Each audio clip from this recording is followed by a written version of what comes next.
మీ ద్వారా తెలియజేస్తున్నాను. అందుకనే ముందుగా మౌలిక సదుపాయాలపైన దృష్టి కేంద్రీకరించాం. అంగన్వాడీ సెంటర్లో కావాల్సినటువంటి వసతులపైన కూడా ప్రత్యేకమైనటువంటి దృష్టి సారించడం జరిగింది.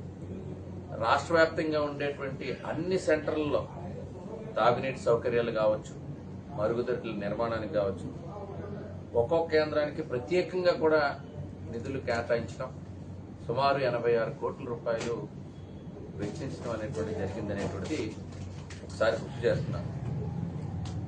58,204 మంది అంగన్వాడీ వర్కర్లు కావచ్చు, సూపర్వైజర్లు కావచ్చు, బ్లాక్ కోఆర్డినేటర్లు కావచ్చు, 75 కోట్ల ఖర్చుతో 5G ఉండేటువంటి ఇంటర్నెట్ సదుపాయంతో ఉండేటువంటి స్మార్ట్ ఫోన్లు కూడా ఇవ్వడం జరిగింది.